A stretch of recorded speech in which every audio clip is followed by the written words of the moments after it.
Salam damai sejahtera buat saudara-saudara dimanapun saudara berada. Kiranya berkat Tuhan selalu menjadi bahagian saudara, baik secara pribadi, keluarga, maupun jemaat. Pada perjumpaan kita saat ini kita akan mempelajari suatu tema yang menarik, yaitu imam. Nah, sebelum kita melangkah jauh ke dalam Alkitab, kita lihat pengertian imam menurut Kamus Besar Bahasa Indonesia adalah pemimpin sholat atau dari kalangan muslim ya. Biasa kita dengar ini pada waktu mereka melakukan peribadatan pada hari Jumat. Pemimpin atau kepala negeri. Ketiga, dipakai sebagai gelar pemimpin pengulu, bonjol atau mahdi.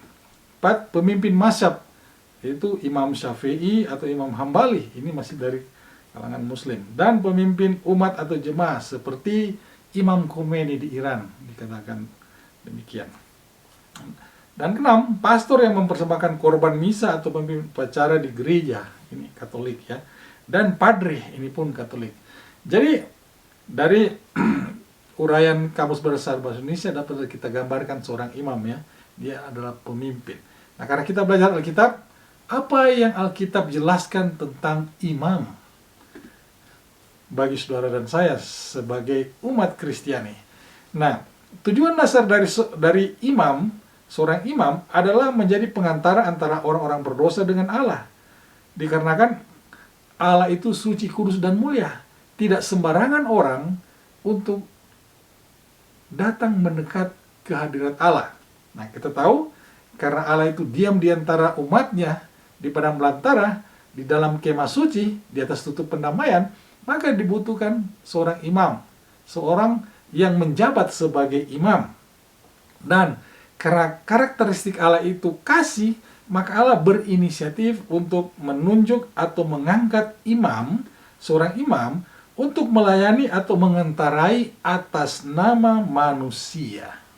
Jadi kita lihat itu tujuan dasar daripada imam atau seseorang yang menjabat sebagai imam di dalam Alkitab. Nah, oleh sebab itu mari kita buka Alkitab kita dalam buku Ibrani pasal 5. Ayat yang pertama sampai dengan ayat keempat. Sebab setiap imam besar yang dipilih dari antara manusia ditetapkan bagi manusia dalam hubungan mereka dengan Allah, supaya ia mempersembahkan persembahan dan korban karena dosa. Jadi di sini dikatakan dipilih dari antara manusia, ditetapkan bagi manusia untuk berhubungan dengan Allah yang kudus, suci, dan mulia. Ayat 2. Ia harus dapat mengerti orang-orang yang jahil dan orang-orang yang sesat, karena ia sendiri penuh dengan kelemahan, yang mengharuskannya untuk mempersembahkan korban karena dosa, bukan saja bagi umat, tetapi juga bagi dirinya sendiri. Jadi kita lihat, dipilih dari antara manusia, ditetapkan bagi manusia dalam hubungan mereka dengan Allah. Sebelum berhubungan dengan Allah atau datang di hadirat Allah, seorang imam harus membuat korban bagi dirinya sendiri dan bagi umat yang akan didamaikan dengan Allah. Ayat 4. Dan tidak seorang pun yang mengambil kehormatan itu bagi dirinya sendiri, tetapi dipanggil untuk itu oleh Allah. Jadi imam itu dipanggil atau ditetapkan oleh Allah, dipilih dari antara manusia untuk melakukan pengantaran dengan Allah. Seperti yang telah terjadi dengan Harun. Jadi Harun ini dipilih dari antara manusia, yaitu bangsa Israel dari suku Lewi, dan dia ditetapkan menjadi imam Allah. Nah, mari kita lihat. Ya, imam Allah yang melayani di Ka'bah Allah yang kudus pada saat itu, di mana Allah perintahkan kepada mereka untuk membangun kemah suci. Nah, kapan Harun ditunjuk? Kapan dia dipilih atau ya diangkat sebagai imam dari antara bangsa Israel dari suku Lewi dan Harun dan keturunannya? Dan sampai kapan dia menjabat sebagai imam pada sistem pelayanan di Ka'bah pada saat itu. Nah, Keluaran 29 ayat 9 mengatakan, kau ikatkanlah ikat pinggang kepada mereka, kepada Harun dan anak-anaknya, dan kau lilitkanlah destar itu kepada kepala mereka, maka merekalah yang akan memegang jabatan imam. Itulah suatu ketetapan untuk selama-lamanya. Demikianlah engkau harus mentabiskan Harun dan anak-anaknya. Jadi, Harun ditabiskan oleh Musa untuk menjadi imam yang akan melayani di Ka'bah yang telah dibangun oleh bangsa Israel pada saat itu. Dan jabatan imam itu untuk selama-lamanya, selama Ka'bah itu masih ada, dipergunakan untuk pelayanan perdamaian dengan Allah, atau di mana hadirat Allah ada di tempat tersebut. Bilangan 3 ayat 10 mengatakan, tetapi Harun dan anak-anaknya haruslah kau tugaskan untuk memegang jabatannya sebagai imam. Sedangkan orang awam yang mendekat harus dihukum mati. Jadi di sini dikatakan, imam adalah suatu jabatan yang diberikan kepada Harun dan keturunannya. Di luar daripada keturunan Harun itu dianggap orang awam, sekalipun mereka dari suku Lewi. Jadi imam, jabatan imam ini khusus diberikan kepada Harun dan keturunannya. Nah, kita ingat, ya kalau Anda baca dalam peristiwa Korah, Datan, dan Abiram di dalam Bilangan 16, ya di situ menjelaskan bagaimana Korah sebagai salah satu pemimpin dari suku Lewi yang coba mengambil alih tugas seorang imam dengan membakar ukupan di hadirat Allah. Ya, lalu Allah menghukum mereka, Korah, Datan, dan Abiram serta pengikutnya itu, ya dengan apa? Dengan cara yang mengerikan, di mana bumi terbelah, lalu menelan mereka hidup-hidup, lalu tertutup kembali. Sudah bisa bayangkan kengerian terjadi pada saat itu, karena mereka berusaha melawan kehendak Allah. Seperti yang dikatakan dalam Bilangan 16 ayat yang 40. Itu menjadi satu peringatan bagi orang Israel supaya jangan tampil orang awam. Jadi selain dari keturunan Harun itu dianggap orang awam, ya, bukan, walaupun dia berasal dari suku Lewi, karena jabatan imam hanya diberikan kepada Harun dan keturunannya, yang bukan dari keturunan Harun, untuk membakar ukupan di hadapan Tuhan. Dan jangan ia menjadi seperti Korah, walaupun dari suku Lewi, tetapi dia bukan dari keturunan Harun. Dan kumpulannya seperti yang difirmankan Tuhan kepadanya dengan perantaran Musa. Jadi kita lihat, ya, bahwa keimamatan Harun ini, ya, hanya berlaku bagi keturunannya selanjutnya. Tidak ada keturunan lain atau suku lain, walaupun dia dari suku Lewi, yang bisa memegang jabatan sebagai imam.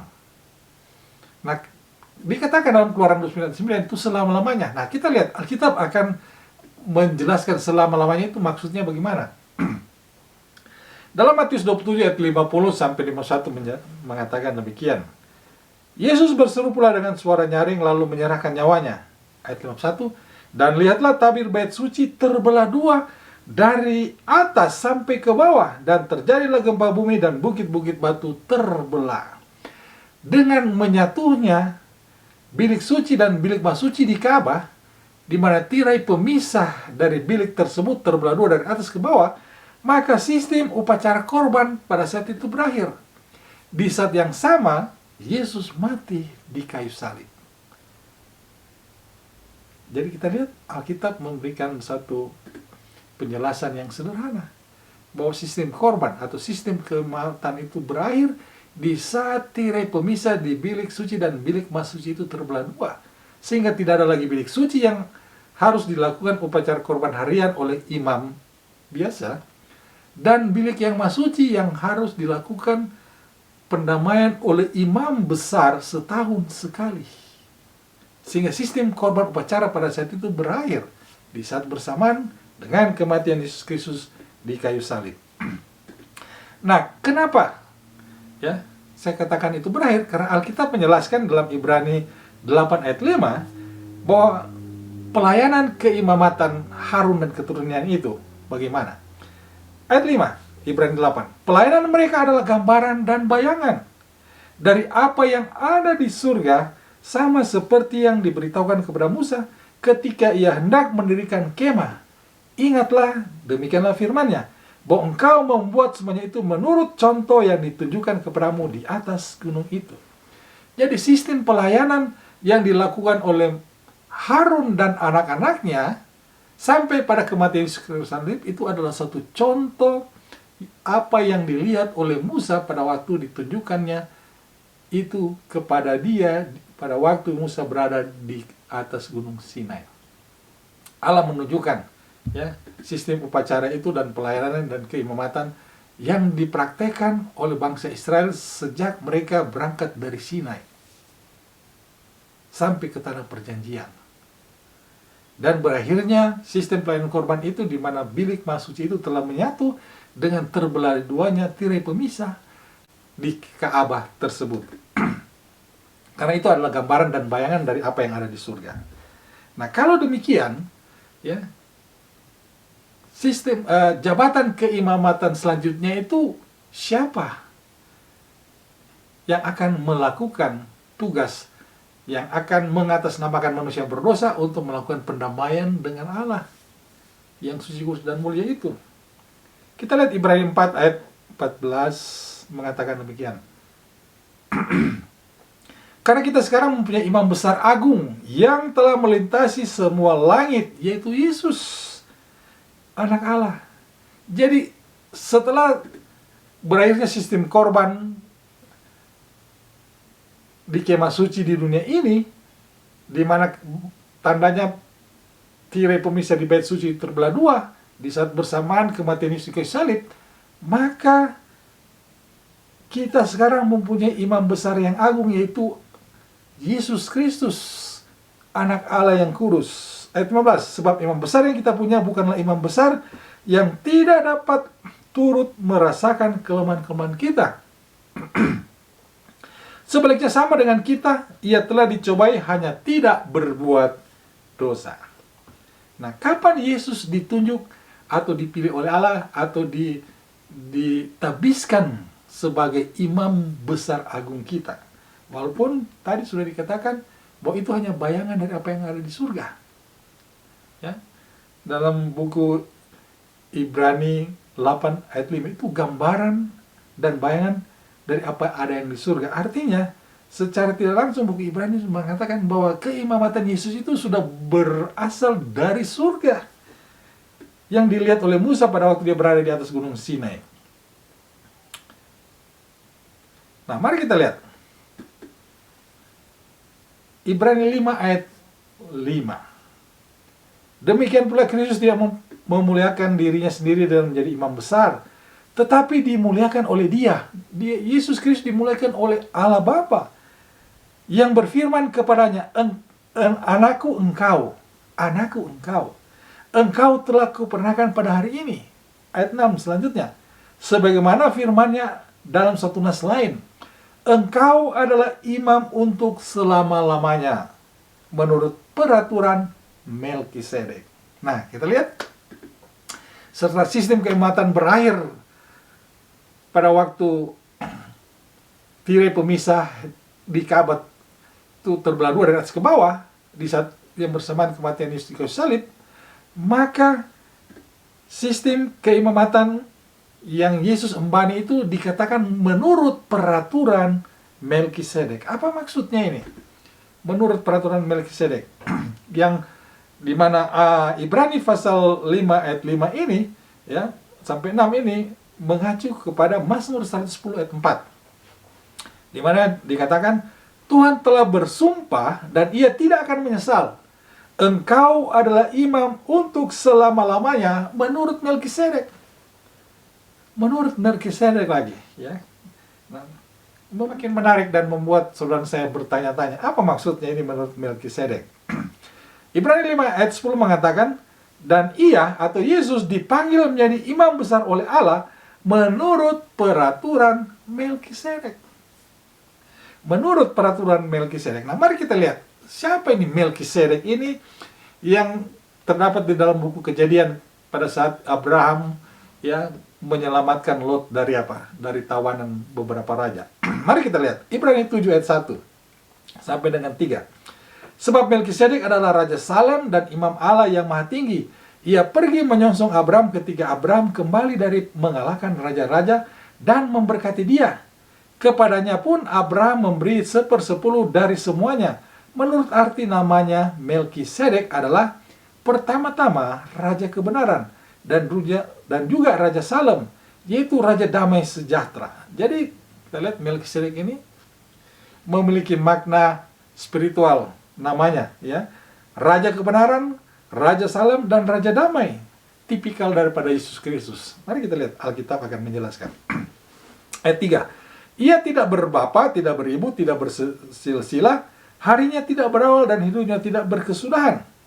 Nah, ini latar belakang Alkitab tulis yang tidak mencatatkan garis keturunan daripada Melkisedek.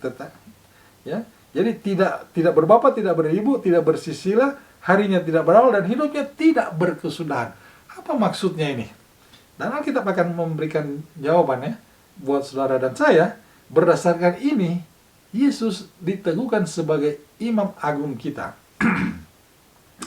Masih pasal yang sama dari pasal Ibrani pasal 7. Ayat yang 9 sampai dengan 11 mengatakan demikian.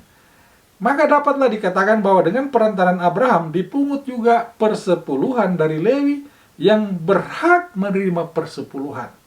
Sebab ia masih berada dalam tubuh bapa leluhurnya. Artinya, masih dari keturunan Abraham inilah Lewi akan menerima hak spesial, menerima perpuluhan dari bangsa Israel. Ketika Melkisedek menyongsong bapa leluhurnya itu Abraham.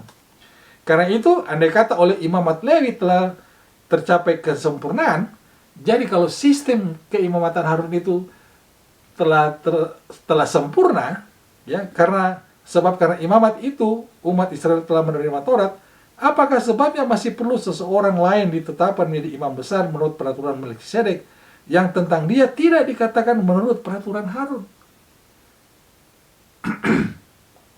Jadi kita lihat, ya, Alkitab sudah mulai memberikan suatu penerangan kepada saudara dan saya, ya. Jadi sistem keimamatan Lewi atau menurut peraturan Harun itu tidak sempurna. Karena sudah dikatakan tadi di pasal 8, ya, bahwa itu adalah bayangan dari apa yang ada di sorga. Oleh sebab itu, Alkitab mengatakan bukan peraturan Harun, ya, atau garis keturunan Harun, tetapi menurut peraturan Melkisedek. Karena Melkisedek ini tidak berbapa, tidak beribu, tidak bersilsilah, ya, dan lain sebagainya yang dikatakan tadi. Nah, ayat selanjutnya dari Ibrani 7 ayat 12 sampai dengan ayat 14 mengatakan, sebab jikalau imamat itu berubah, dengan sendirinya akan berubah pula hukum Taurat itu. Sebab ia yang dimaksudkan di sini termasuk suku lain dari suku lain. Dari suku ini tidak ada seorang pun yang pernah melayani di Mesbah.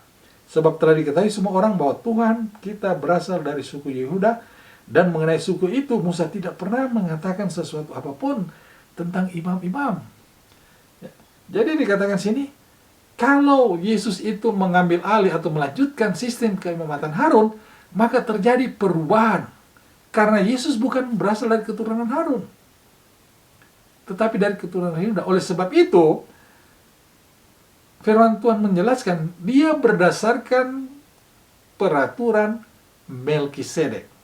Di mana latar belakang dari Melkisedek ini, imam besar Melkisedek ini, ya tidak ditulis oleh Alkitab, dan itu mempunyai maksud dan tujuan untuk merujuk kepada Yesus Kristus sebagai imam besar agung kita. Nah, mari kita lihat selanjutnya, ya, dari Ibrani 7 ayat 15 sampai 17. Dan hal itu jauh lebih nyata lagi jikalau ditetapkan seorang imam lain menurut cara Melkisedek, yang menjadi imam bukan berdasarkan peraturan manusia, tetapi berdasarkan hidup yang tidak dapat binasa. Sebab tentang dia diberi kesaksian, engkau adalah imam untuk selama-lamanya menurut peraturan Melkisedek. Jadi kita lihat, Harun dan keturunannya, Harun itu sudah mati, ya. Tetapi Yesus Kristus menurut peraturan Melkisedek, ya, Alkitab menjelaskan tadi, tidak bersisilah, tidak berawalan, tidak berakhir Melkisedek. Katakan, Alkitab tidak menulis silsilah daripada Melkisedek ini Raja Salem, Imam Kanaan. Ya. Tetapi itu mempunyai maksud tersendiri untuk diarahkan pemikiran, pandangan saudara, pemahaman saudara tentang imam yang dijabat oleh Yesus Kristus, yang dimana itu adalah kesempurnaan dari apa yang dilakukan oleh Harun dan keturunannya. Di mana mereka, Harun dan keturunan itu hanya melakukan dari bayangan apa yang dilihat oleh Musa pada saat dia berada di atas Gunung Sinai. Nah, Ibrani 7 ayat 26 sampai 27 mengatakan demikian. Sebab imam besar yang demikianlah yang kita perlukan, yaitu yang saleh, tanpa salah, tanpa noda, yang terpisah dari orang-orang berdosa, dan lebih tinggi daripada tingkat-tingkat sorga. Yaitu Yesus Kristus, imam yang saleh, yang tanpa salah, tanpa noda, yang terpisah dari orang-orang berdosa. Ayat 27. Yang tidak seperti imam-imam besar lain yang setiap hari harus mempersembahkan korban untuk dosanya sendiri, dan sudah itu barulah untuk dosa umatnya. Sebab hal itu telah dilakukannya satu kali untuk selama-lamanya ketika ia mempersembahkan dirinya sebagai korban. Jadi imam besar, kalau sistem keimamatan Harun, ya sebelum dia menghadap kehadirat Allah di dalam kemah suci yang maha suci, dia harus menyucikan dirinya dengan apa? Membawa darah hewan korban. Tetapi Yesus, dia bukan membawa darah hewan korban lembu atau domba, tetapi darahnya sendiri, ya, untuk mengatasnamakan manusia berdosa agar saudara dan saya dapat didamaikan dengan Allah yang suci, kudus, dan mulia tersebut dalam kerajaan surga. Apa maksud Alkitab untuk menampilkan Melkisedek? Ya, kita lihat latar belakang Melkisedek, yaitu silsilah kelahiran dan kematian awal dan akhirnya itu tidak dicatat oleh Alkitab. Ini punya maksud tertentu Alkitab tampilkan Melkisedek, ya, untuk membangun satu tipologi atau simbol dalam pelayanan keimamatan Yesus. Dan faktanya bahwa Yesus itu kekal. Jadi kita lihat, jadi inilah maksud daripada Alkitab menampilkan suatu sosok pribadi imam Melkisedek, aturan Melkisedek, yaitu apa? Bahwa itu adalah simbol atau tipologi dari pelayanan Yesus sebagai imam besar yang agung, ya, yang tidak berkesudahan, yang berasal dari kerajaan surga, ya, yang seperti ayat katakan bahwa apa yang dilakukan oleh bangsa Israel, sistem keimamatan dan bait suci itu merupakan lambang dari bayangan dari apa yang ada di surga. Dan faktanya bahwa Yesus itu memang kekal. Dengan kata lain, atau dengan bahasa yang sederhana, Melkisedek adalah raja imam kanan yang melayani sebagai contoh keimamatan Yesus Kristus yang sempurna, kudus dan mulia. Nah, oleh sebab itu Ibrani 9 ayat 11 mengatakan, ya, tetapi Kristus telah datang sebagai imam besar untuk hal-hal yang baik yang akan datang. Ia telah melintasi kemah yang lebih besar dan lebih sempurna, yang bukan dibuat oleh tangan manusia, artinya yang tidak termasuk ciptaan ini. Ayat 11, ia telah masuk satu kali untuk selama-lamanya ke dalam tempat yang kudus, bukan dengan membawa darah domba jantan atau darah anak lembu, tetapi membawa darahnya sendiri, dan dengan itu ia telah mendapatkan kelepasan yang kekal.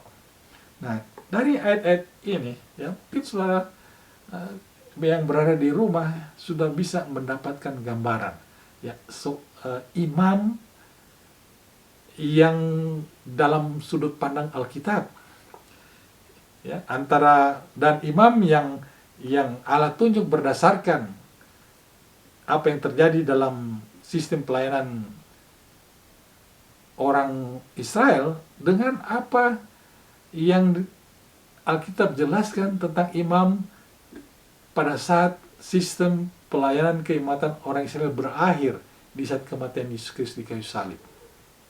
Dengan tanda tirai pemisah di Ka'bah yang suci dan yang maha kudus, di ruangan bilik yang suci dan bilik yang kudus itu terbelah dua dari atas ke bawah.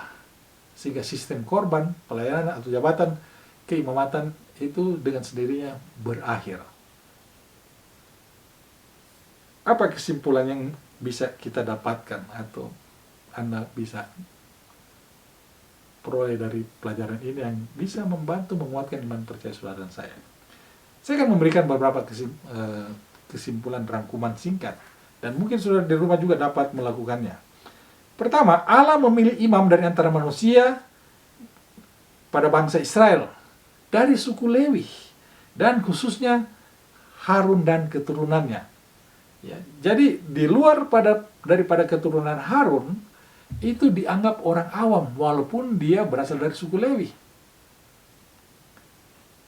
Kedua, imam itu ditetapkan oleh Allah untuk manusia.